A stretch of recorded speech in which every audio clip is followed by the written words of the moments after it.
Bonjour et bienvenue à Êtes-vous prêt pour les transitions de vie imprévues? Un nouveau webinaire d'une série intitulée Conversations avec des leaders. Compassion Ottawa, qui parraine notre webinaire d'aujourd'hui, est un mouvement dirigé par des bénévoles. Il utilise des approches fondées sur des données probantes pour changer notre façon de penser au bien-être, à l'entraide, à la mort, à la perte et au deuil. Compassion Ottawa fournit le leadership et l'inspiration nécessaires pour promouvoir et renforcer un nouveau modèle social citoyen dans lequel tous les membres de nos communautés assument la responsabilité de prendre soin les uns des autres. Mon nom est Michel de Courville-Nicole et je siège au conseil d'administration de Compassion Ottawa ainsi qu'au conseil d'administration de Montfort Renaissance. Compassion Ottawa a piqué mon intérêt parce que j'ai découvert l'importance de se préparer à la fin de vie ainsi qu'au bien-être des personnes âgées, à l'entraide, à la mort, à la perte, au deuil, particulièrement depuis la maladie et le décès de mon conjoint. C'est alors que j'ai constaté jusqu'à quel point il était nécessaire de se préparer pour les soins de santé, qui sont souvent imprévus, et de faire une bonne planification financière pour nos dernières années. Nous sommes très heureux d'accueillir aujourd'hui M. Marc Séguin, l'auteur de Advocacy in Aging. En français, je l'ai traduit à Défense des intérêts des aînés, qui porte sur la planification de la gestion du patrimoine et des soins de santé afin de se préparer pour nos années de fin de vie. Après une carrière dans l'introduction de nouvelles technologies, Marc Séguin s'est tourné vers les défis de la gestion financière et des soins personnels pour les aînés.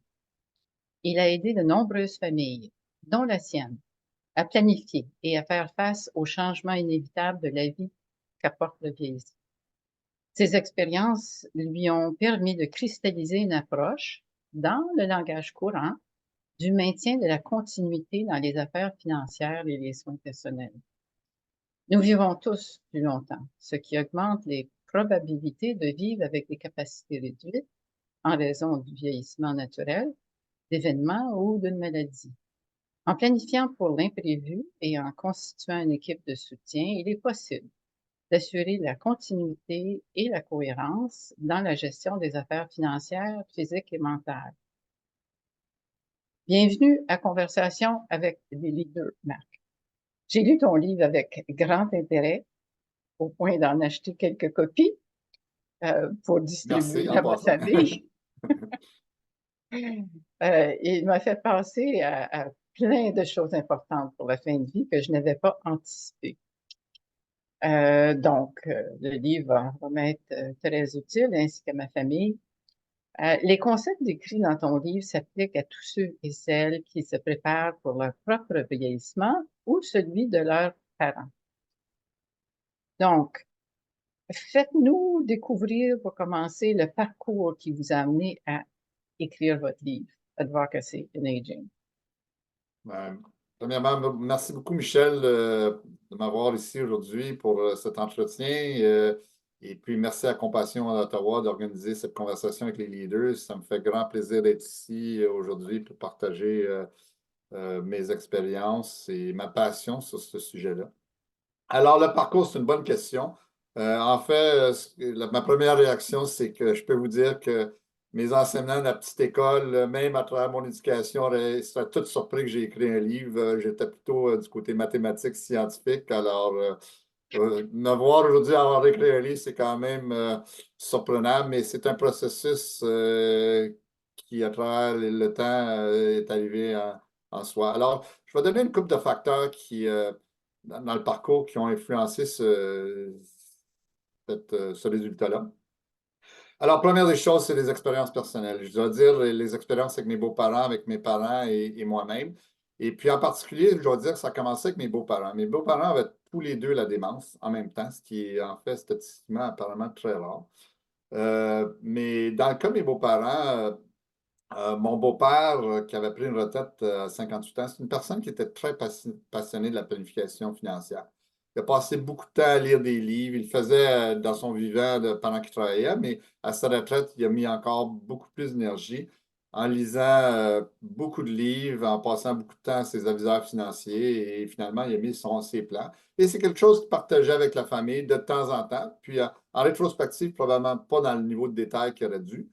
Mais tout ça étant dit, c'est qu'il n'avait jamais planifié à perdre ses facultés. Et puis quand tu commençais à décliner au niveau de ses facultés cognitives, il a commencé à faire des changements. Tout ça dans le nom de simplifier les choses. Je pense que c'est quelque chose de naturel quand on n'a plus les mêmes compétences mentales. Euh, ces deux filles qui voyaient le processus anticipaient peut-être qu'il y avait quelque chose, mais jugeaient que ce n'était pas nécessaire de s'impliquer. Sauf le jour où on a découvert qu'il avait décidé de vendre un actif, quelque chose de physique en particulier, et pour 5 cents sur le dollar. Et c'est quelque chose que lui disait, ben, je ne veux pas que vous ayez le trouble de cet actif-là quand vous êtes plus vieux ou quoi. Et puis, ben, à 5 cents sur le dollar, là, il y a quelqu'un qui a pris avantage de lui d'un côté. Et d'un autre côté, il commençait à faire des choses qui peut-être qui n'étaient pas saines. Ceci nous a, je ne rentrerai pas dans toute l'histoire, mais ça m'a ouvert les yeux de s'apercevoir qu'une personne qui avait beaucoup de charisme, qui avait beaucoup de planification, commençait à faire des changements, peut-être non voulus. Heureusement, les filles se sont impliquées. Il a été très ouvert d'avoir l'implication de ces deux filles. Heureusement, sa démarche n'était pas, se manifestait pas de façon agressive. Alors, il y a eu beaucoup de coopération et à la fin, on a pu euh, remettre en place les choses, mais on a découvert dans le processus qu'il y avait, dans son plan financier, changé certains investissements, certaines structures, puis il avait même fait un changement de testament.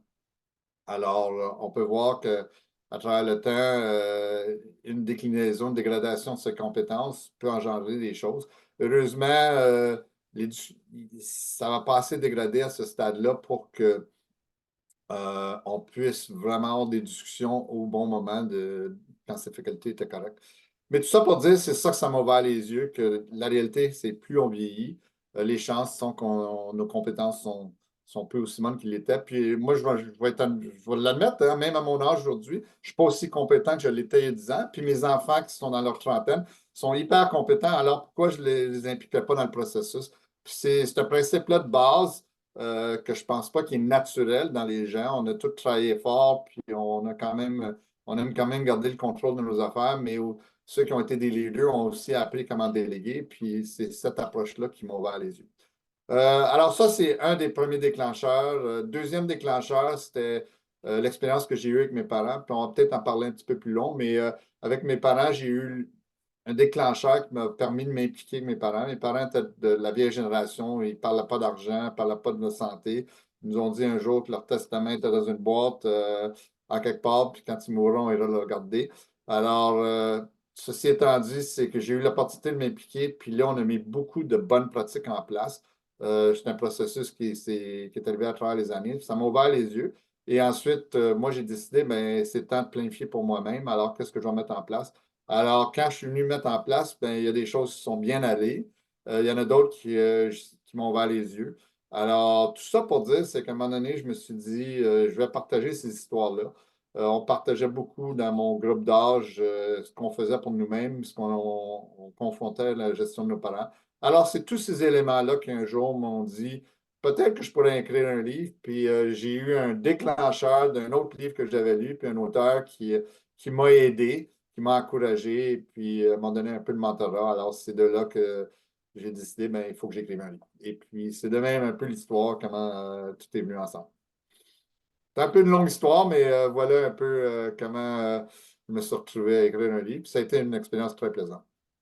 Oui, et en plus, je pense qu'il y a plein de gens qui t'écoutent qui vont être ouverts à ce moment-là, peut-être sur ce qu'ils font dans leur vie, euh, parce que ça indique que ce sont des choses vraiment utiles au sein des familles.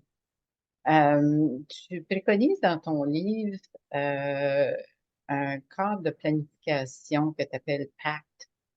Euh, je pense que on va peut-être montrer le diapo là. ça.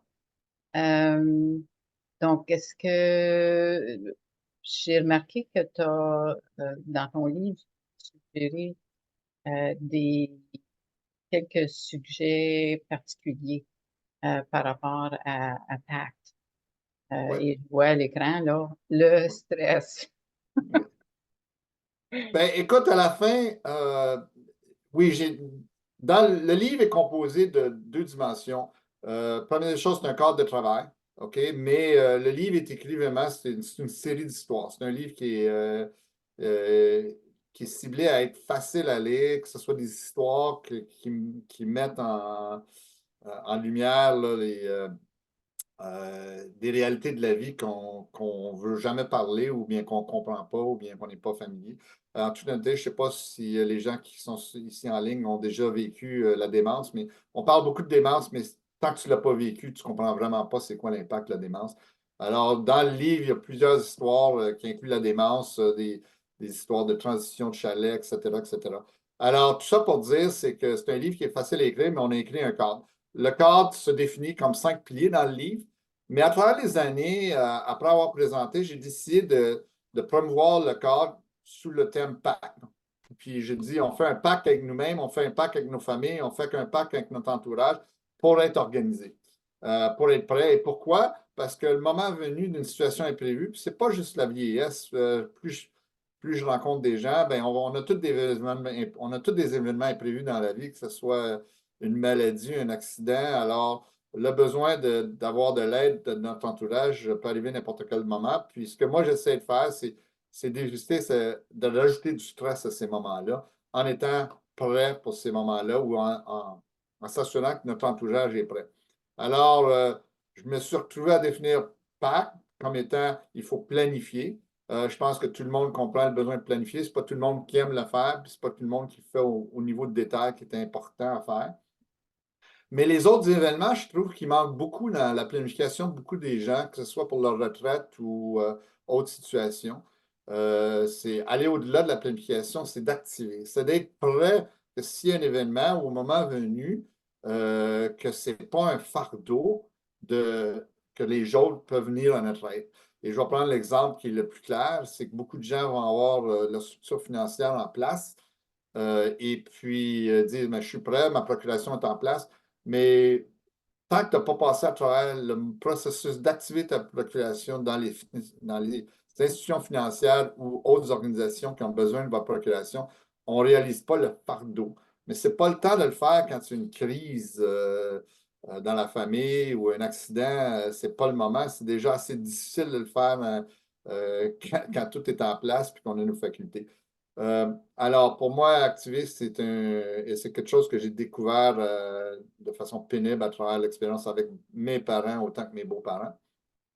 Communication. Euh, pour moi, si j'avais à la fin un élément là, qui est le plus important pour moi, c'est la communication. Je regarde la génération précédente avec mes parents, mes beaux-parents. Ben, ça communiquait à certains niveaux de certaines choses. En général, dans la génération précédente, parler d'argent, de finances, c'est un sujet tabou. Parler de soins de santé, c'est même pas une question. On sait qu'avec Compassion Ottawa, on promouvoit les discussions ouvertes. Et puis, pour moi, c'est clair. Juste pour mettre en évidence le minimum que moi je préconise, c'est d'avoir une réunion de famille à tous les années. Dans mon cas, j'ai fait deux choses. En général, j'ai jamais aimé avoir de l'attention à ma fête. Alors, je dis aux gens, ben, comme cadeau de fête, on va avoir la réunion de famille. Et puis, avec le temps, ce qu'on fait, c'est que c'est pas juste une réunion où on discute, puis que c'est des sujets qui sont perçus morbides, mais on essaie d'amener un aspect le fun de ça. Cette année, on a fait un jeu avec des étiquettes sur le mur, puis on a fait comme essayer de faire comprendre chacun nos propres souhaits, puis quels seraient les souhaits de nos parents dans cette situation en jouant un petit jeu. Alors, pour moi, la communication, c'est important. Et finalement, le côté transition, ce qui est deux piliers qui sont discutés dans le livre, il y a la transition au niveau financier, la transition au niveau santé. C'est euh, le concept d'être proactif est important et c'est une transition graduelle. Alors, il ne faut pas attendre un événement de vie où tout d'un coup, c'est une crise, quelqu'un qui tombe malade à l'hôpital, quelqu'un comme la situation de mes beaux-parents où la démence, puis il y avait un événement déclencheur qui disait qu'il faut s'impliquer, ben, euh, c'est pas aller se faire attraper, c'est d'essayer de faire ça le plus, en anglais on utilise le plus seamless possible. Alors, c'est le concept ici, puis j'aime bien le terme PAC parce que ça met un peu les trois dimensions, les quatre dimensions qu'on doit appliquer. Bon, plein d'informations utiles. Mais dans ton cadre de planification PAC, tu soulèves des sujets particuliers dans ton livre. Le premier ou un de ces sujets-là, c'est le dilemme de la transition de la résidence secondaire. Et c'est pas facile à faire, je l'ai fait. Mais en fait, peut-être que tu peux nous parler de ça et puis de la perte du permis de conduire. Parce qu'il y a bien des gens qui sont pas capables d'accepter qu'on leur enlève leur clé, leur auto, qu'ils ne sont plus indépendants, en d'autres mots. Et tu as parlé aussi, ou tu as écrit aussi au sujet de l'aide à mourir, l'aide médicale à mourir.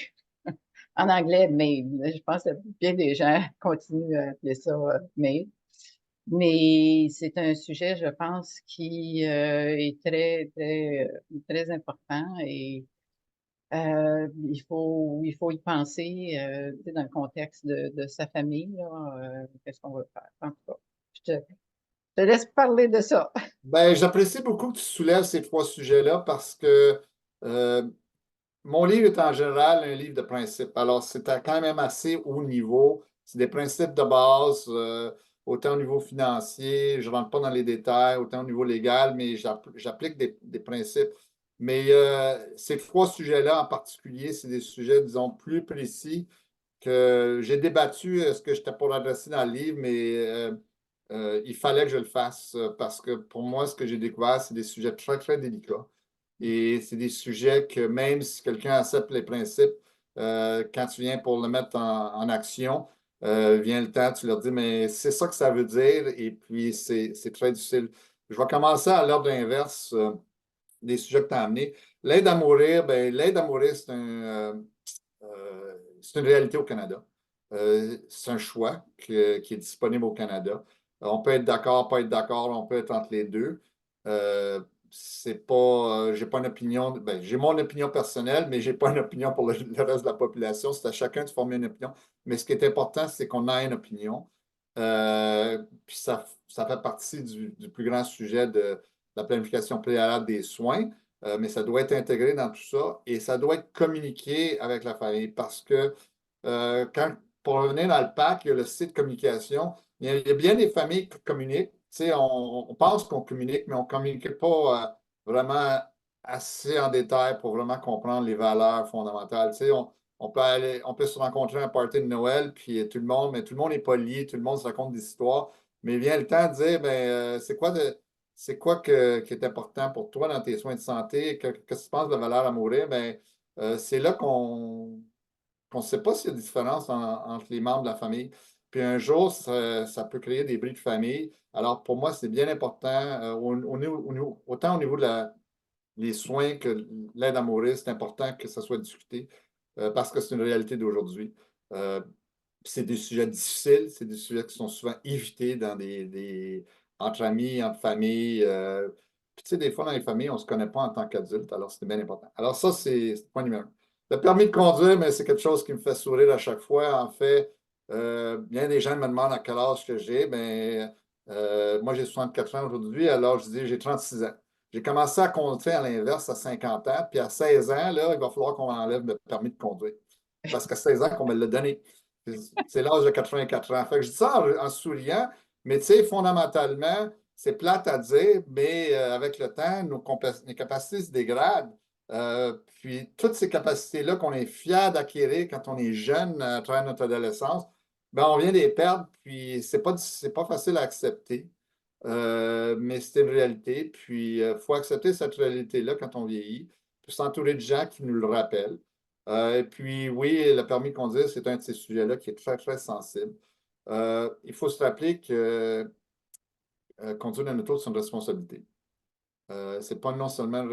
Il y a beaucoup de gens qui disent que c'est l'indépendance de mon transport. Non, c'est une responsabilité.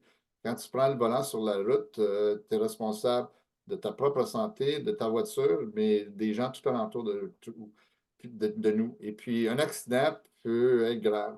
Et moi, j'ai toujours utilisé, quand j'avais 8 ans avec mes beaux-parents, euh, sa petite fille et sa petite fille habitaient aux 2 blocs. Je me suis dit, qu'est-ce qui arriverait si mon beau-père avait un accident et rencontrait ma nièce qui avait son bébé dans le carrosse.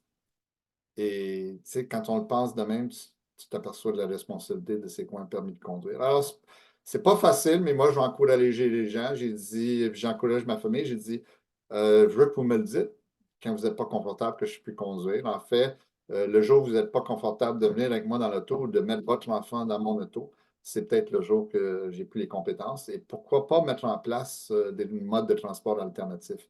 Parce qu'aujourd'hui, il y en a tellement. Alors, ça, c'est le permis de conduire. Le chalet, mais ça, c'est un grand sujet. Puis je peux vous dire que quand j'ai écrit mon livre, moi, j'ai eu des expériences au niveau de transition de résidence secondaire à plusieurs reprises, certaines très positives et certaines pas très positives.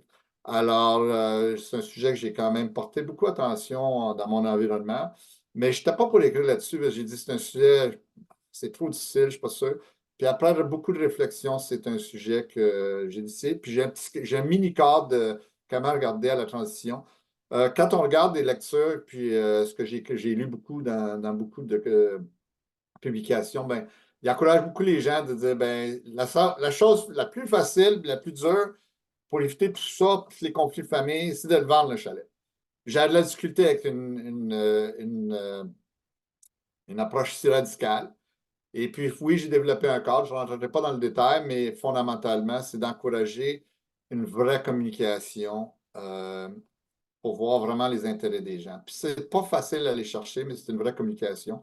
Et puis, je vais juste soulever une expérience personnelle. Peut-être que tu peux montrer une photo à ce moment ici, mais j'ai des connaissances de gens une personne très, très attachée.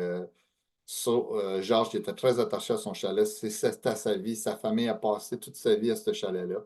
Et puis, c'est une propriété unique sur une île.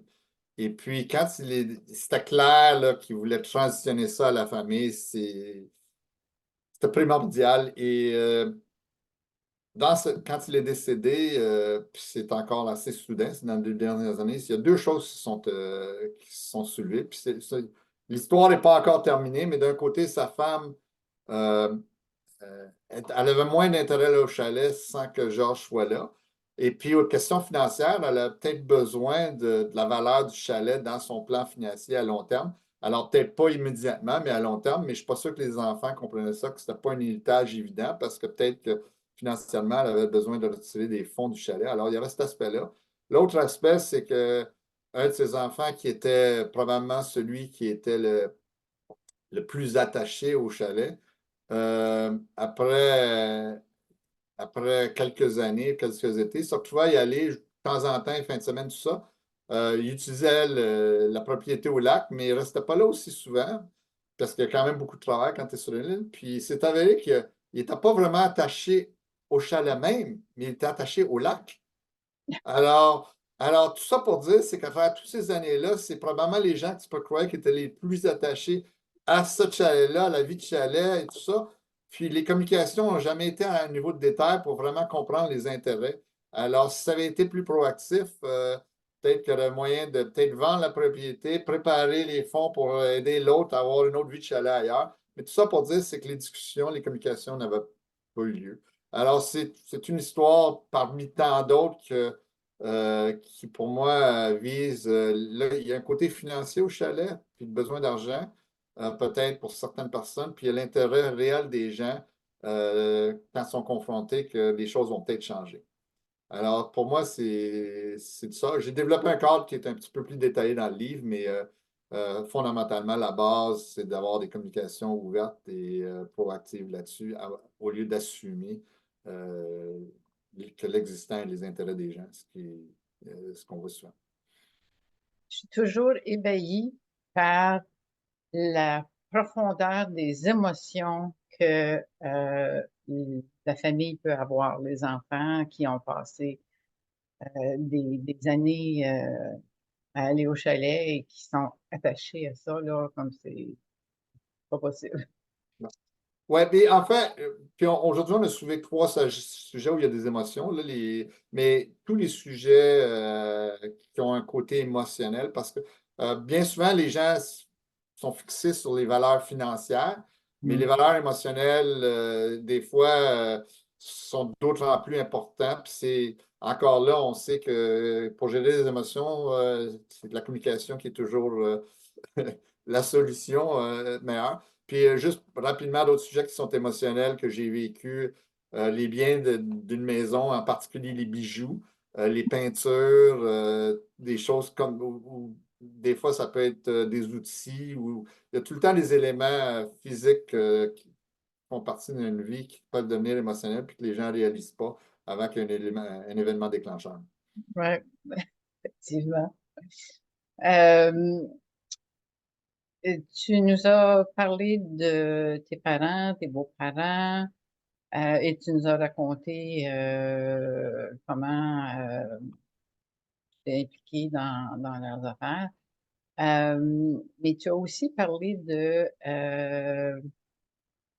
piliers en fin de vie, Euh, c'est-à-dire d'établir des piliers importants pour se préparer à la fin de vie.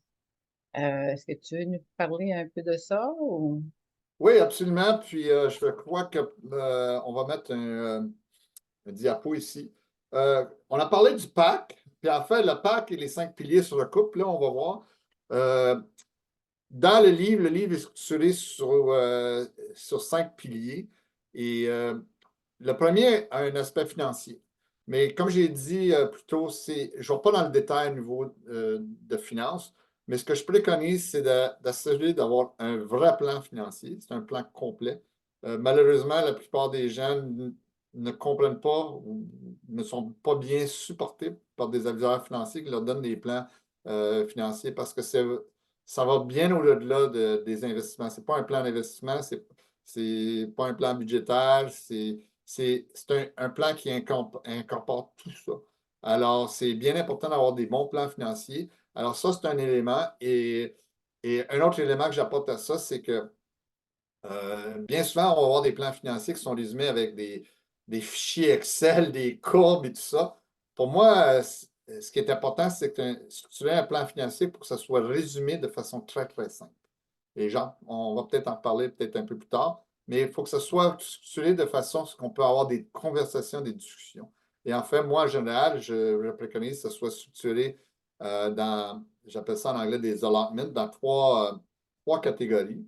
La catégorie de ce que j'ai besoin pour vivre à tous les jours, ce que j'ai besoin pour des situations imprévues, que ce soit je vis très longtemps jusqu'à l'âge de 110, où j'aurai des coûts très importants de santé dans ma santé. Puis ensuite, la troisième catégorie, c'est l'argent que je n'aurai jamais besoin. Mais c'est très, très difficile. Je n'ai pas vu beaucoup d'aviseurs financiers pour pouvoir résumer un plan de cette façon-là. Mais quand tu le résumes de cette façon-là, tu peux avoir des discussions très différentes et très pertinentes entre les membres de la famille, même avec un aviseur financier. Et ça facilite aussi la transition et l'implication des gens. Alors, ce que je préconise, c'est d'avoir un plan très complet, de bien structuré de façon à ce qu'on peut le résumer et ce qu'on peut impliquer différentes personnes à différents niveaux de discussion. Euh, on a parlé d'activer. Au niveau, ben, le deuxième pilier, c'est tout ce qu'il y a à faire euh, avec le côté légal. Et puis, je ne rentre pas encore dans les détails de tous les aspects légaux, mais je vais dire que c'est important d'avoir un testament, avoir des procurations, non seulement pour le côté des biens, mais pour le côté santé. Et je vais un peu plus loin d'encourager la planification préalable des soins ainsi que les discussions sur l'aide à mourir avec des directives de soins. Et pour moi, la directive de soins est d'autant plus importante d'aller dans un grand niveau de détail. Et je pense que je n'ai pas besoin d'en dire plus pour les gens qui sont déjà familiers avec Compassion Ottawa, ce que ça veut dire. Mais le côté, non seulement d'avoir le structure financière, mais l'activer est importante, comme j'ai discuté précédemment. Troisième pilier, c'est une question de simplifier, euh, organiser et éventuellement documenter son patrimoine. Moi, j'ai une philosophie euh, qui dit que s'il m'arrivait quelque chose ce soir, demain matin, cet après-midi, que je ne serais plus capable d'opérer, je m'attends et je prépare ma famille, mon épouse et mes enfants, d'être capable d'opérer mes affaires dans 24 heures. Ça paraît simple à dire, mais 24 heures, opérer, ça veut dire non seulement qu'ils sont familiers avec mes affaires, ils savent trouver l'information et quand il vient le temps de faire des actions, ils sont autorisés. Alors, je vais prendre un exemple. Supposons que il m'arrive quelque chose demain, puis j'ai un paiement à faire samedi. Ben, il faut trouver l'information. Supposons que c'est mes fils qui doivent aller faire ça. Ben, il faut qu'ils soient familiers. Ben, j'ai tout documenté. Ils savent trouver l'information. Ils savent où mes comptes de banque. S'il fallait aller à la banque, ma procuration est déjà activée. Ils sont déjà autorisés à faire des transactions sur mon compte. C'est pas, il n'y en a pas besoin d'amener la procuration. Alors, c'est ma norme. C'est en dedans de 24 heures qu'ils soient capables d'opérer mes affaires qui passent. C'est pas le début d'aller aller fouiller dans mes fichiers, aller à la banque, déposer la procuration, tout ça. Alors, quand on se met en anglais, on dit dans ce mindset-là, euh, on commence à consolider, organiser, structurer nos affaires et documenter de façon à pouvoir atteindre cet objectif-là. Je sais que j'étais un peu extrême de ce côté-là, mais mon vécu, certains vécus m'ont poussé de ce côté-là. Et puis aujourd'hui, je suis très confortable. Puis comme on avait dit ou dit, ça m'enlève le stress de savoir s'il arrivait quelque chose, euh, est-ce qu'on est bien organisé dans la famille, puis est-ce que j'essaie de réduire le fardeau sur le reste de la famille. Et finalement, les deux derniers piliers, c'est question de transférer euh, d'un côté la gestion financière et les soins personnels. Et certainement, dans le livre, je parle de différentes phases. Alors, c'est des transitions qui se font graduellement. Je vais prendre l'exemple que quand je me suis impliqué avec mes parents, ben, prendre des choses, on a mis le plan ensemble, on a créé un plan et je suis devenu familier avec le plan. J'ai commencé à travailler avec mon père pour la gestion, puis à travers le temps, je me suis impliqué plus. Et éventuellement, il y a eu une transition complète, puis ça s'est fait de façon très simple et graduelle, même naturelle. Et préconise la même chose au niveau des soins personnels, une transition graduelle. Puis c'est vraiment les principes de planification préalable des soins. Donc, voilà, on revient à nos visages. Euh, Récemment, tu m'as donné des conseils sur la documentation de mon patrimoine et de mes affaires. Puis si j'ai bien compris, ça, c'est votre organisateur qui est dans le livre qui a plus de 35 pages. Il doit y avoir une histoire là, liée à ça. C'est toujours Ouais, ben, intéressant ben, d'avoir. ouais, comme je viens de le dire, là, ben, c'est peut-être le bon moment de compter l'histoire. Là, ben, j'ai comme sous-entendu il y a quelques minutes que mon objectif, c'était que, que mes enfants, ma famille soient opérationnels en dedans de 24 heures. Je vais compter l'histoire. En fait, je vais dire, oui, c'est vrai que je suis devenu un peu obsessif de ce côté-là. Mon organisateur et celui de mes parents ont au-delà de 35 pages. Quand j'ai commencé, je pensais que c'était pour être 4-5 pages avec la liste de comptes de banque, etc., etc. Et puis, je me retrouve à 35 pages. Puis, je ne l'ai pas révisé depuis 1 ou 2 ans, là. Et puis, je sais que quand je vais revenir, je vais rajouter quelques pages parce que c'est tout dans cet objectif-là de bien oublier quel que soit le besoin de transaction, d'implication. Alors, mais l'histoire en arrière de tout ça, c'est que, ou bien pourquoi je suis devenu un peu radical, là, je vais dire, c'est que j'ai eu un événement assez marquant il y a quelques années. J'étais en voyage en Espagne. Et puis, on a été victime en anglais, on appelle ça un scam, là, mais on s'est fait voler tous nos biens personnels. On était sur la route, on était débarqué à Barcelone, on avait loué une auto, puis on était arrêté pour chez un restaurant sur le bord de l'autoroute. Et puis, sans rentrer dans l'événement, là, mais c'est un scam qui est quand même assez connu. Maintenant, je le connais. Où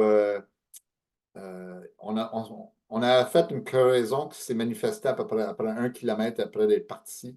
Puis là, il y avait tout un acte où les gens venaient puis pour nous aider, ils nous mettaient sur le bord de la route. En fait, compte tout ça pour dire, c'est qu'on était deux couples. Euh, et comme vous savez, les femmes ont tous leurs biens personnels et importants dans leur bourse et les gars dans leur sac à dos quand ils débarquent de l'avion. Et puis, leur méthode du scam fait qu'ils ont pris nos sacs à dos et nos bourses et on s'est retrouvés sans passeport. Euh, les femmes sans porte-monnaie. Dans les deux gars, on avait chacun notre porte-monnaie, fait qu'on avait chacun une carte de crédit qui nous restait. Dans les 5 téléphones cellulaires, il en restait deux, avec juste 25 de batterie, convertisseur. En tout cas, on s'est retrouvé, si on veut dire en bon français, tout nu. Tout nu dans le milieu de l'Espagne. C'est un événement marquant de vie. Ça a été très, très difficile. Mais tout ça pour dire, c'est que j'ai passé les 24 heures suivantes réveillé pour essayer de protéger tout. Parce que non seulement il y avait volé beaucoup de biens, mais il y avait des ordinateurs avec possiblement le vol d'identité et de fraude informatique. Et c'est là que moi, je me suis inquiet. Alors, j'ai passé 24 heures pour être sûr de bloquer tout le patrimoine et euh, ça m'a pris 24 heures. C'était stressant et j'étais chanceux que j'avais déjà commencé le processus de consolider, de simplifier. Alors, c'était tout là. Alors, je me suis dit, si j'avais eu un accident, j'étais dans l'hôpital, là, qui c'est qui aurait fait ça? C'est là que c'est là que ça m'a ouvert les yeux. Et c'est là que ma norme est devenue un peu radicale, parce que je me mets dans ce scénario-là. Et quand je fais mon ordinateur, je me mets dans ce scénario-là. Alors, ça m'a pris 24 heures pour bloquer les choses, puis quand je suis revenu, ça m'a pris un mois pour mettre toutes mes choses en place, et reconstruire les choses de façon que tout était protégé, puis que je me rappelle de tout, puis que j'avais rien oublié. Alors, j'ai vu la tâche ardue, et c'est là que je me suis dit, mais c'est pas vrai que je vais laisser cette tâche-là à la famille. Et c'est pour ça que je suis devenu. C'est un des éléments déclencheurs qui m'a motivé d'un côté, m'organiser moi-même, mais aussi de partager ça avec la population dans mon Hmm. Et c'est vraiment horrible ce qui est arrivé. Puis là, ça m'inquiète parce que je pars en voyage bientôt.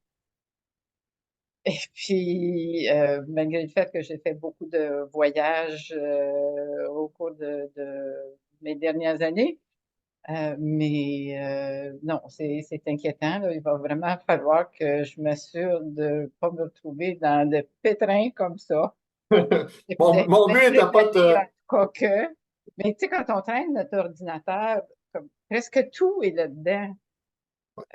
Puis s'il se fait voler, on fait quoi? En tout cas, je vais y penser, là, puis tu peux peut-être me conseiller plus tard. Non, non, absolument. Mais je veux pas mettre tout le monde sur le mode panique, mais quand même ouvrir les yeux. Puis, il faut y aller en étapes. Et puis même là, je peux dire, moi, je suis parti en voyage au mois de janvier. Puis, mes enfants qui sont tous bien organisés, tout ça. Puis, à un moment donné, j'ai dit, bon, ben, euh, tout est, tout est un endroit spécifique, mais il y a un code. Et puis, j'ai dit, c'est bien beau, mais est-ce que vous avez le code? Mais je me suis assuré, cette année, tout était bien organisé, mais je n'étais pas certain s'il y avait tout le code, tu sais, parce que à la fin, il dit, ah, pas important, mais fait que cette année, moi, la seule action que j'ai dû prendre, mais je l'ai pris avant de partir de voyage parce que justement, je passais à travers ce scénario-là. J'ai dit, je suis peut-être bien organisé, mais s'ils ne sont pas avoir accès à l'information, ça va être pas bon. Ouais, tu vis plein d'aventures, d'après ce que je peux comprendre. Plein d'aventures et de situations où il faut vraiment agir. Euh, et oui, compassion à Ottawa. bénévole avec Compassion Ottawa depuis 3 ans, je pense. Oui, absolument. Et qu'est-ce qui a fait que tu t'impliques dans cet organisme-là? Il y a quelque chose qui t'a attiré. Oui, absolument. Euh, un des éléments déclencheurs que je n'ai pas mentionné dans mon parcours, c'était tout le côté de directive de santé. OK? Alors, ben, si on se rappelle l'histoire de mon beau-père qui avait tout planifié, mais il n'avait jamais planifié de perdre ses capacités mentales, cognitives, je pense que c'est le terme plus correct. Euh, et puis, ça m'a ouvert les yeux. Puis je savais pas comment l'adresser. Et j'ai un ami une autre histoire en fait qui est dans le livre, qui m'a parlé de directives de santé. Puis il m'a parlé d'une situation avec son père qui avait mis une directive de santé, qui est une situation particulière où il y avait un événement, puis le système de santé n'avait pas suivi la directive qui avait été mise en place. Mais malheureusement, je ne devrais pas avoir un côté négatif, là, mais je ne comprenais pas c'était quoi le concept de directive de santé, la planification préalable des soins. Et en toute honnêteté, ça m'a pris quelques années pour vraiment comprendre la juste valeur de tout ça. Et en fait, c'est un élément important pour ma planification personnelle et certainement dans l'importance de ce que je veux partager dans le livre et ce que j'ai partagé, malgré que la réalité, c'est que quand je présente, la plupart des gens deviennent tous focalisés sur le côté légal et financier. Fait que je trouve très, très difficile de, de communiquer l'importance de toute cette planification-là au niveau des soins de santé.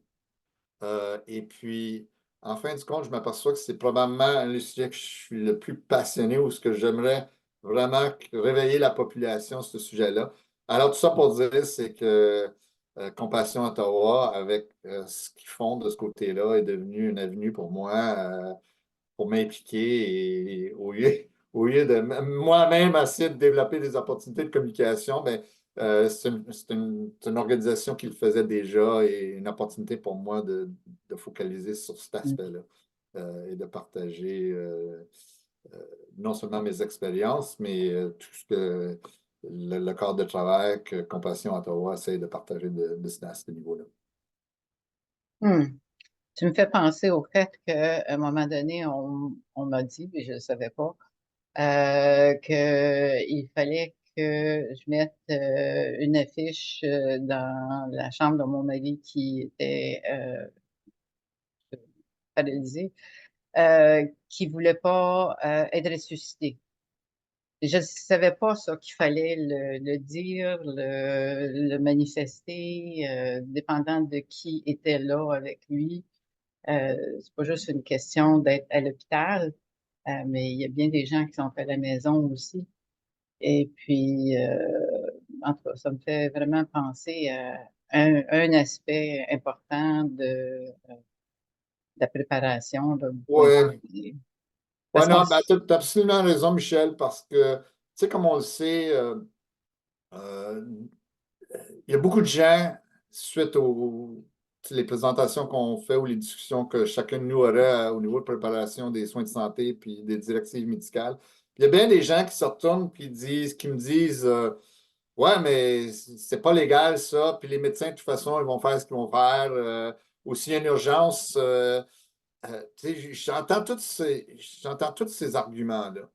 Mais moi, je dis aux gens, j'ai dit, première des choses, j'ai dit, c'est important que tu cristallises tes propres souhaits.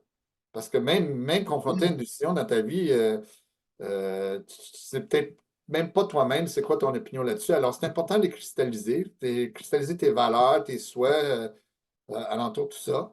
J'ai dit, les partager dans ton entourage. Puis ensuite, euh, en faisant ça, ce que tu vas faire, c'est optimiser ou maximiser l'opportunité que tes souhaits soient respectés. Tu n'as aucune garantie. Mais si tu vas avoir une chance, c'est de le faire. Alors, puis je vais prendre, juste pour être, bien souvent, quand je présente aux gens, je dis, Mais j'ai écrit, j'ai un document, une directive de santé. Je l'ai documenté, je l'ai partagé, j'en ai discuté avec ma famille et j'en discute régulièrement. Puis en fait, des fois, on a différentes façons de discuter, pas que ça devienne juste une présentation plate, là. Je l'ai partagé avec mon médecin, même à mon âge. Mon médecin a ma directive de santé. Alors, s'il arrivait quelque chose, j'ai déjà des gens qui sont prêts à me représenter. Est-ce que c'est une garantie? Non. Mais s'il y avait une situation, ben, ils vont s'assurer que voilà, on sait exactement ce que sont les souhaits de marque, mais au moins je mets les chances de mon côté. Puis avec le temps, quand tu te retrouves dans les résidences pour aînés, quand tu te retrouves comme ton mari dans une chambre, ben, tu t'assures de communiquer avec les gens qui comprennent que non, c'est pas une décision de dernière minute, c'est un cheminement qui a été fait. Puis si tu le fais en amont, en communiquant, oui, tu mets les chances d'un côté. Mm. Donc, c'est l'argument que je dis aux gens. Ben, pour moi, c'est très, très important. Puis comme on le sait, il y a beaucoup de chemin à faire dans notre société pour en arriver là. Hmm. Ouais. C'est pas évident entre la vie et la mort. Tout ce qui est là-dedans, qu'on ignore ou dont on se préoccupe pas au moment, à un moment logique où on a tendance, je pense, pour certaines choses, à être dans le déni puis à repousser le besoin de se préparer à certaines choses parce que c'est évident que le plus on vieillit, le plus on s'inquiète de oh, euh, quand est-ce qu'il y a quelque chose qui va m'arriver. En tout cas. Ouais, mais il y a beaucoup de gens qui sont. Ben, écoute, les défis de la vie sont déjà. Chacun, on a tous nos défis dans la vie. On a aussi des beaux moments dans la vie. Les gens, clairement, on veut profiter des beaux moments. Puis, c'est très facile de juste mettre notre attention sur les beaux moments puis oublier ce qui pourrait être les défis et les circonstances non voulues. Mhm, Moi, mon optique est devenue que si on planifie pour les circonstances non voulues, mais ça va nous libérer de certaines inquiétudes. Et puis, le moment venu, ben, non seulement on sera prêt, mais l'entourage en entour de nous autres sera prêt. Et puis, avec le temps, ce que je m'aperçois, c'est que même si le livre et le facteur déclencheur, c'était le vieillissement et tout ça, mais la réalité, c'est que le vieillissement commence après notre naissance et il peut y mhm. avoir des événements imprévus n'importe quand. Alors, et puis Non. aujourd'hui, en toute honnêteté, dans ma circonstance personnelle, moi j'ai deux enfants qui sont entrepreneurs et oui, ils sont en train de construire leur vie, essayer de construire les moyens pour les situations imprévues, les situations de leur retraite, là. Mais moi, je suis inquiet du jour où s'il y avait une situation imprévue, ils devraient se planifier probablement plus que moi. Puis comme je l'avais dit, j'ai dit si jamais vous arrive quelque chose, là, roulez votre business. Je ne sais pas c'est qui va le faire, puis je ne sais pas comment on va faire le payroll de la semaine prochaine. Fait que ce que je préconise pour moi est d'autant plus important pour vous. Alors, mais fait que, tu sais, c'est une réalité de la vie Mhm. mais la plupart des gens évitent. Personne n'aime parler, plus je suis impliqué dans le domaine, personne n'aime parler de vieillir, personne n'aime parler de maladie, d'accident, tout ça, ou de planification de vieillesse. Alors, mais si on le fait, une fois qu'on embarque, on le fait, ça enlève un grand fardeau. Eh oui. Euh, le titre de votre livre, Advocacy in Aging, ben, c'est un peu difficile à traduire en français, là. On en a parlé un peu. Est-ce que le titre, si jamais tu publiais ton livre en français, c'était Défense des intérêts des personnes âgées. Est-ce que ça fait chance pour toi de... J'ai pas encore trouvé le titre gagnant en français. C'est ça, c'est clair. J'ai eu beaucoup de jobs. J'ai une couple de cousins, cousines qui sont des traducteurs, traductrices, et puis même eux autres, non. Ils m'ont donné une couple de suggestions, mais ils ne sont pas encore une solution magique. Mais peut-être, je vais dire, je vais quand même conter une petite histoire autour du titre parce que c'était quand j'ai commencé le processus d'écrire le livre, j'avais le contenu, l'histoire en tête. Puis il y a été un processus, ça a été assez bien. Disons que j'ai eu du bon mentorat, puis du soutien de bonnes personnes pour me rendre à- à la première ébauche et le document. Mais il est venu le temps de non seulement le titre, mais aussi les visuels autour du titre. Et puis, c'était un processus qui était un peu plus long que j'avais prévu, mais puis qu'on a fait toutes sortes de détours, puis je ne rentrerai pas dans tout ça. Mais à la fin, quand je suis parti, là, j'avais un titre que je dirais qu'il avait une image plutôt négative. Tu sais, je parlais de dégradation dans le vieillissement, on n'a plus de compétences, tu sais, c'était tout négatif. Puis le but du livre, c'est positif, c'est se planifier de façon de pouvoir vivre une belle vie, tu sais, en sachant qu'on est bien organisé et prêt pour le non prévu. Alors, j'essaie de voir comment on tourne ça en positif. Et puis, en fait, j'ai collecté beaucoup de feedback de différentes personnes de différents domaines quand j'ai écrit le livre. Puis je pensais avoir fini.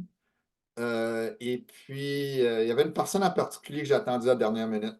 Puis, c'est une personne très occupée qui, pendant les vacances de Noël, a mis le temps de lire le livre puis qui m'est arrivé. Puis, cette personne-là qui était dans le domaine financier me dit, mais il n'y a rien de nouveau dans ton livre. Mais elle m'a dit, j'ai regardé sur Google, mais il n'y a personne qui a jamais écrit ce que tu as écrit.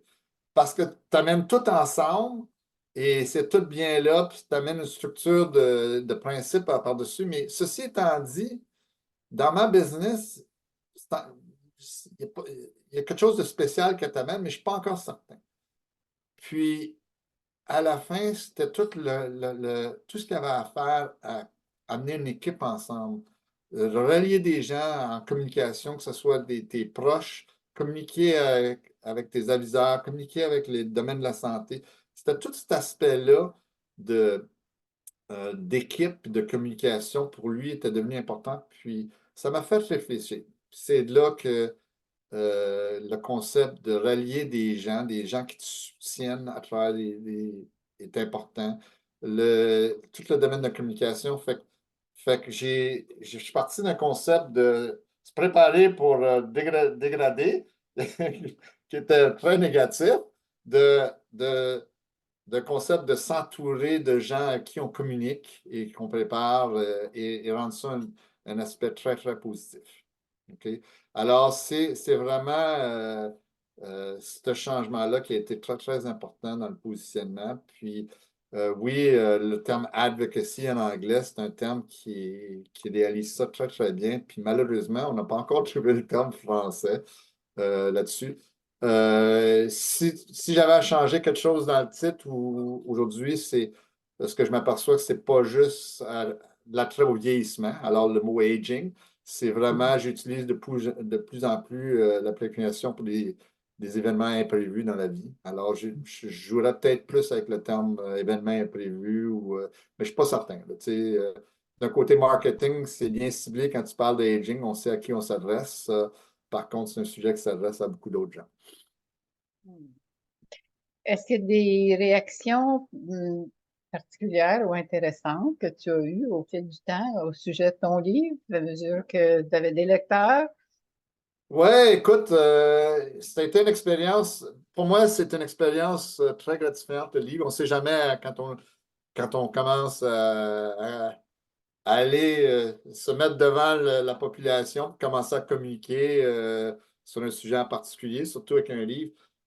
Disons que la première chose que je vais dire, c'est que c'est pas facile de promouvoir un livre, promouvoir un sujet et son expertise. Alors, de ce côté-là, je vous remercie aujourd'hui de me donner un peu de visibilité puis de m'avoir sur cette conversation aujourd'hui. Alors, c'est pas facile. Par contre, je vais dire, ce qui a été le plus gratifiant, c'est que tout le monde qui a lu mon livre a pris action. C'est incroyable, là. Puis je parle des gens là, de compétences. La première personne, je peux dire, c'est un avocat qui avait soutenu beaucoup de confrères de famille dans le processus de testament. Après avoir lu mon livre, il a lui-même changé ses procurations, son testament. Mais je dis, wow, si lui, c'est un avocat et qu'il l'a fait. Mon propre aviseur financier a lui-même qui avait une situation de famille avec parce que c'est un deuxième mariage. Puis oui, il était déjà organisé, mais lui et sa femme ont lu mon livre, puis ils ont fait des changements. Alors, ce que je trouve, c'est qu'en général, les gens qui. C'est difficile d'avoir des gens qui viennent m'écouter ou qui lisent le livre, mais une fois qu'ils lisent, en dedans de minutes, dans le jour, ils prennent action. Mm. Euh, alors, ça, c'est un aspect, une réaction. Deuxième, je trouve que les gens, ce que je trouve intéressant, c'est qu'on a quand même des notions préconçues au niveau de tout ce qui doit être, comment on fait nos planifications. Les gens ont comme une vue déjà préconçue. Alors, les gens, je leur ouvre leur esprit, mais je vais te dire juste un petit peu. Alors, il y a un moment donné, comme aujourd'hui, je t'ai peut-être ouvert les yeux sur l'organisateur, puis, tu sais, je t'ai touché, là. Puis là, une fois que j'ai touché quelqu'un, que ce soit sur pilier 1, 2 ou 3 ou 4, là, il oublie le reste. Puis ils m'arrivent, puis ils me disent, ouais, moi, j'ai pris action là-dessus. Alors, en général, ce que je dis aux gens, j'ai dit, regardez à la fin des piliers, j'ai écrit une liste, un checklist. J'ai dit, revenez là-dessus à tous les années. Pas besoin de lire le livre. Et c'est pour ça que j'ai conçu cette checklist-là, parce que les gens, c'est qu'il faut qu'éventuellement qu'ils regardent tout l'aspect, parce que les gens, j'y touche d'une façon en particulier. Alors, c'est la réaction. Je dirais aujourd'hui, l'autre aspect que je suis très fier, c'est que j'ai beaucoup, tu sais, c'est pas facile d'avoir le volume de vente, mais j'ai beaucoup de références. Puis dans le monde du livre, c'est le bouche à oreille là, qui est important. Et puis, apparemment, mon ratio est plus que bon de ce côté-là. Alors, c'est quand même une fois que c'est gratifiant de toucher les gens, c'est gratifiant de voir qu'ils vont, non seulement qu'ils ont aimé le livre, mais qu'ils prennent action. Pour moi, ça, c'est encore plus Mm. important. Et qu'ils le réfèrent à quelqu'un d'autre. Ça veut dire, tu sais, on peut partager mes connaissances et ma passion là-dessus de façon, tu sais, c'est des changements de société qui arrivent un pas à la fois. Juste pendant qu'on est le sujet, ce matin, vers 8 heures, j'ai reçu un courriel euh, qui est l'exemple ultime de pourquoi j'ai écrit le livre, puis ce qui me rend satisfait. C'est une personne qui était venue à une conférence, une petite conférence dans un groupe ici à Ottawa, dans un petit groupe de condos. Elle m'avait demandé des questions. Elle m'a invité chez elle avec un groupe d'amis de 8 qui ont partagé. Moi, quand j'étais arrivé chez elle, elle avait des livres, son organizer, puis elle faisait son organizer pour elle et pour quelqu'un d'autre. En tout cas, ça a été une expérience. Moi, elle me rappelle, ce matin, elle m'écrit un courriel qui me dit, je ne sais pas si tu te souviens de moi, mais oui, oui, je me souviens de toi. Tu sais, comme tu sais, j'avais travaillé de cette situation-là. J'avais un ami, puis elle me compte de l'histoire de son ami qui est allé soudainement à l'hôpital. Non, elle avait un problème de hanche, mais non seulement ses capacités physiques, mais même mentales ont dégradé au point qu'il fallait qu'elle s'implique. Elle m'a remercié, elle dit, j'ai pas tout fait, mais ce que j'ai fait, elle m'a aidé tellement. Puis là, me rattraper va être facile parce que je suis déjà inspiré, je sais ce qu'il y a à faire. C'était sur mon to-do list. Alors, euh, quand j'entends ça, pour moi, en anglais, on dit Made my day. C'est ça. C'est Ben, c'est c'est ça qui toujours est bon gratifiant. pour nous de savoir que notre travail est apprécié et utile. Oui. Regarde l'image de la couverture de votre livre, là, juste votre gauche, que vous ne voyez pas, mais que je vois. Ben, peut-être que vous voyez. Euh, il y a des lignes de couleurs avec ce qui semble être comme une flèche. Donc, il y avait une raison pour laquelle vous avez aimé cette image-là. Oh, je te remercie tellement de me poser cette question-là. C'est la première fois que personne me le demande. Puis, Euh, oui, il y a toute une histoire puis une réflexion là-dessus. Comme j'avais dit, quand on a fait le livre, le titre et la couverture n'étaient pas facile. Puis ça a pris beaucoup de temps au niveau du design. Oui, les flèches, les flèches, les lignes qui viennent ensemble dans une flèche représentent, les gens font beaucoup de planification ou pas assez dans tous les domaines, mais ils ne ramènent jamais ensemble. Fait que le livre, c'est comme le feedback que j'ai reçu de cette dernière personne-là qui dit, j'ai jamais rien trouvé qui ramène tous ces sujets-là à une place avec les principes de base, les critères de base. Alors, c'est l'idée de prendre quelque chose qui est un peu, les lignes ne sont pas droites, là, c'est quelque chose qui est pas nécessairement bien fait, très organisé, c'est tout ramener ça ensemble. Alors ça, c'est Ok. fondamentalement le principe des 5 flèches, et les Mhm. 5 flèches représentent les 5 piliers qui sont dans le livre. Alors les couleurs sont aussi importantes. Je te Mhm. vois, Ah c'est une oui. question déjà, c'est les flèches, mais C'est parce que je pense qu'il y a des gens qui ont posé des questions qui vont vouloir que tu réagisses à ces questions-là. Il me reste peut-être 15 minutes. OK, on Euh, peut passer aux questions, mais avant ça, je voudrais mais parler des explique-nous les couleurs. couleurs, puis on passe à ça. OK. Alors, comme j'avais dit tout à l'heure, c'est un sujet qui est assez. J'étais parti d'un aspect très négatif. C'est des sujets morbides quand on parle de la mort, de la maladie, tout ça, de la dégradation. Je voulais que ce soit un sujet qui revient positif. Alors, les couleurs jaune et orange, c'est des couleurs qui amènent. Jaune représente euh, happiness en anglais Hum. et la joie en Ah, je français. vois, oui. Et puis l'orange, c'est l'enthousiasme. OK? Ah, Alors, c'est des couleurs là, qui sont connues à avoir une émotion d'enthousiasme et de satisfaction. Le bleu, c'est la confiance. Le bleu pâle, c'est l'organisation, des émotions d'organisation. Et en anglais, c'est le bleu vert, là, qui est teal, c'est le calme. Alors, c'est tous des adjectifs et des couleurs qui ont été choisis pour ces émotions-là. bon, ben, ça peut certainement euh, être utile pour les gens qui lisent son livre, parce que là, il y a un côté émotion quand même dans tout ça. Absolument. Donc, comment je pourrais dire, beaucoup de choses auxquelles on peut penser grâce à toi. On va demander à Mélissa de nous lire les questions qui sont sur le chat. Euh, T'es là, Mélissa? Oui, oui. La première question, c'est de Valérie. Puis la question, c'est, il y a tellement de résistance à avoir cette conversation tôt. Je le vis en ce moment même avec ma belle-mère atteinte de démence. Quelles suggestions avez-vous pour rendre ce type de planification plus acceptable pour les gens? OK. Il y a en fait 2 questions, 2 points qui sont soulevés, si j'ai bien compris la question.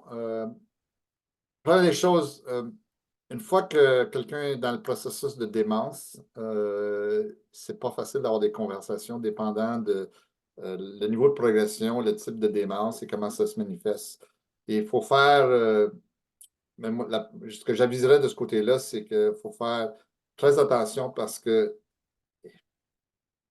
les gens dans le système médical ne sont peut-être pas d'accord de la façon que je vais le dire, là, mais la personne qui a une démence, c'est pas la vraie personne que vous avez connue dans le passé, puis elle réfléchit peut-être pas, elle réagit peut-être pas de la même façon. Alors, même si on essaie d'avoir une conversation normale, des fois, il y a des moments frustrants, c'est très, très difficile.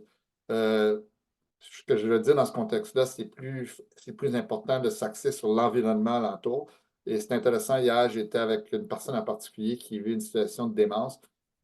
Puis, euh, c'était sa mère qui vit avec son stepfather, je ne sais pas comment on dit ça en français, son beau-père. Ouais, alors, son deuxième mari, je dirais. Puis lui est dans une phase, il, il n'accepte pas la démence ou il le nie, il pense que tout va se régler. Alors, pour moi, c'est plus important de s'axer à l'entour des membres de la famille qui entourent la personne qui a la démence, de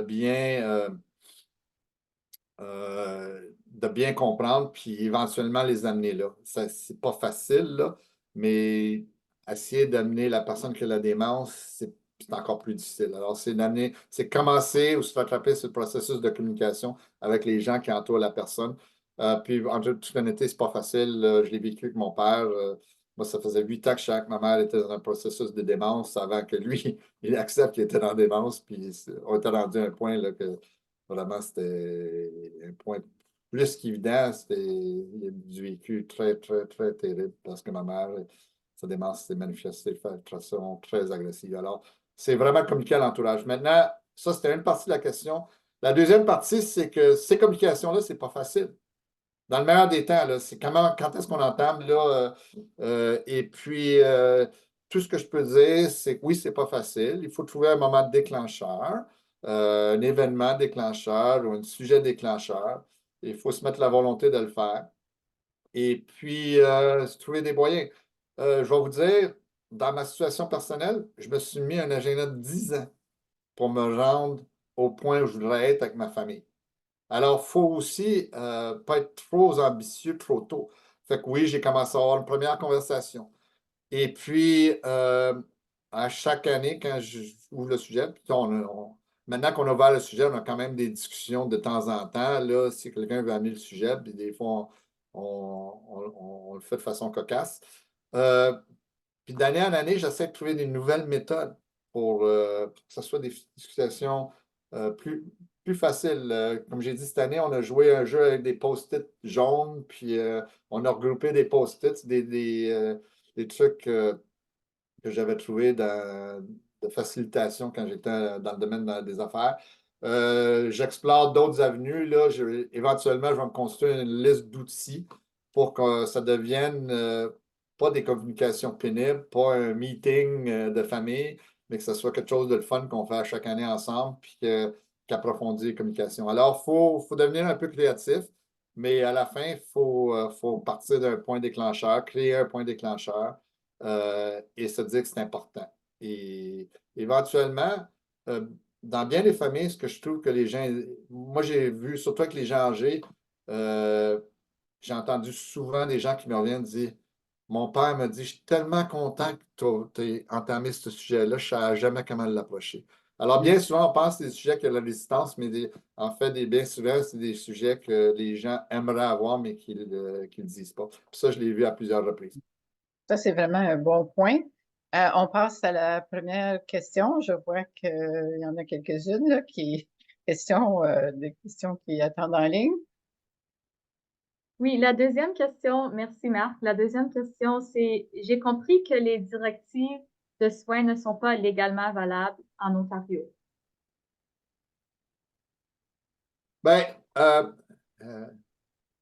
dans mon livre, autant que ça, c'est n'importe quelle présentation, je ne prends aucune position légale parce que je n'ai pas l'expertise et tout ça. Ce que je vois, je n'ai pas de réponse exacte avec les directives médicales. Moi, ce que je peux dire, c'est que j'ai une procuration. Dans ma procuration, j'ai un lien avec ma directive médicale. Quand j'ai parlé à l'avocat, il m'avait donné 3 choix. Il m'avait donné le choix d'intégrer ma directive médicale dans ma procuration elle-même, de la mettre comme un addendum ou de faire un lien. Et il y avait des pour et des contre dans chacune des 3 méthodes. Maintenant, à quel point ça se défend au niveau légalement, s'il y avait une situation légale, j'ai aucune opinion. Je n'ai pas une opinion professionnelle là-dessus à émettre, mais je vais revenir sur le point que j'ai dit précédemment. J'ai dit, il faut mettre les chances de notre côté.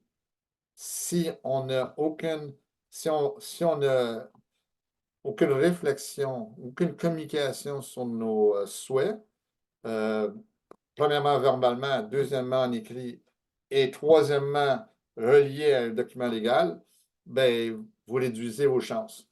Alors, moi, ce que je veux dire, vous avez le choix d'avoir le lien ou le choix de mettre les chances de votre côté. Est-ce que c'est nécessaire d'avoir une garantie à 100%? Je ne sais pas si ça vaut le niveau d'énergie. Je pense que n'importe quel avocat proactif dit si tu veux une garantie à 100%, ben, il y a toujours une façon légale de le faire. Là. Mais pour moi, je ne suis pas sûr que ça en vaut l'énergie. Moi, ce que je préconise, c'est entamer le processus, cristalliser ses souhaits ses valeurs et embarquer au niveau qu'on est confortable, qu'au moins on a mis les chances de notre côté au niveau qu'on le veut. OK. Prochaine question, Mélissa? Oui, c'est la dernière question de Jean-Pierre. Marc, tes principes sont excellents, mais spécifiquement dans tes communications avec ta famille, est-ce recommandé de détailler tes avoirs financiers totalement, c'est-à-dire les montants eux-mêmes? Merci. Ah, bonjour Jean-Pierre, merci d'être présent aujourd'hui. Alors, ma réponse va être oui. Puis là, tu vas dire, mais à quel détail? Beaucoup de gens ont beaucoup de difficultés à faire ça. Moi, je peux te dire que non seulement je l'ai fait très ouvertement. J'ai commencé avec ma réunion de famille avec un diapo qui, comme j'avais parlé précédemment, qui fondamentalement résume mon patrimoine dans les 3 catégories que j'avais dit. Puis, on a eu une discussion ouverte avec ma famille. Alors, oui, j'ai partagé les chiffres. Et puis, en arrière de ces chiffres-là, j'ai des fichiers, puis sont accessibles. J'en ai discuté en plus de détails avec certains des membres de la famille, en particulier ceux qui sont assignés dans ma procuration comme étant délégués pour prendre le contrôle si jamais. Alors, dans mon cas, oui, c'est ouvertement discuté et j'ai encore peut-être demandé, j'ai même inclus ma bru dans ces discussions-là. Il y en a qui hésitent aussi. Puis chaque famille a des circonstances différentes qu'ils vont faire. Maintenant, ceci étant dit, dans la gestion au niveau de mes parents, on a entamé le processus un peu plus tard dans leur vie. Je vais dire que c'était pas peu. Puis il y a des dynamiques dans ma famille qui ont fait que non, ça n'a pas été partagé au même niveau de détail pour un paquet de raisons. Alors, quand je dis c'est partagé, ça dépend des contextes et à quel niveau de détail, mais en général, moi, j'encourage de partager très ouvertement et à la fin, en plus de détails. Okay? Bon. Mais chaque famille a des circonstances qui sont particulières. Il y a des divorces, il y a il y a Plein de complications, des hein? complications qu'on ne rentrera pas, mais à la fin, il faut un jugement. Le principe, si on part du principe de base, puis on découle de là, bien, éventuellement, on va se retomber c'est quoi qui va être le plus acceptable dans votre contexte. Merci. Mélissa, je pense que c'était la dernière question du chat, ça? Oui, c'était la dernière question. OK. Donc, Marc, merci beaucoup de nous avoir éclairés sur un sujet essentiel, vraiment essentiel. C'est de plus en plus clair pour moi aussi que c'est vraiment essentiel pour se préparer à notre propre vieillissement, à celui de nos parents et je suppose d'une certaine façon au vieillissement de nos enfants aussi et de ce qu'ils sont capables de gérer. Euh, enfin, donc, je pense qu'il est probable que nous espérons tous de vieillir en toute tranquillité. Donc, merci et beaucoup aussi à ceux et celles qui ont assisté à notre conversation. L'enregistrement du webinaire d'aujourd'hui sera très bientôt affiché sur le site web de Compassion Ottawa, sur la page ressources. Puis je pense qu'il va vous être envoyé aussi. Il y a un lien qui va vous être envoyé aussitôt que ça sera sur YouTube.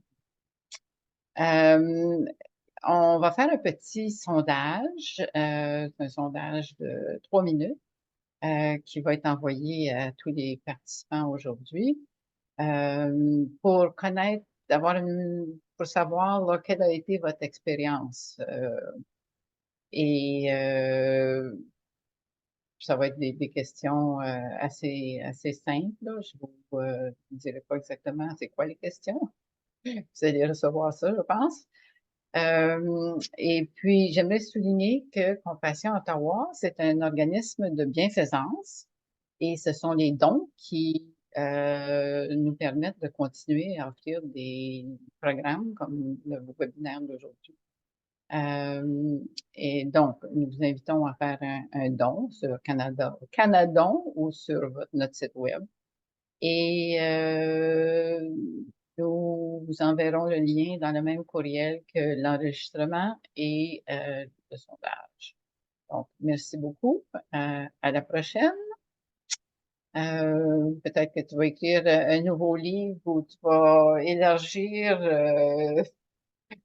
le sujet, je ne sais pas. Ça se prend sûrement une énergie et une grande patience d'écrire un livre comme ça. Je suis bien contente que les gens ont de plus en plus accès à ce genre d'informations-là. Ça n'existait pas il y a 50 ans. Mais merci beaucoup de nous avoir aujourd'hui. Puis non, pour le moment, je n'ai pas de plan pour écrire un autre livre. On ne dit jamais, on ne sait jamais, là. On sait Mais jamais. pour le moment, ce que je trouve, c'est que il y a assez de contenu d'histoire dans le livre et dans tout ce qui est alentour de tout ça que je pense que le défi, c'est vraiment de communiquer de façon plus large à la société cette information-là. Alors, je pense pas que je cherche d'autres contenus, je cherche plus d'autres avenues. Ben, comme il y en a qui ils disent parler de la fin de vie, c'est pas ça qui va te tuer. Oui, absolument. C'est peut-être assez succinct, je suppose, mais en tout cas.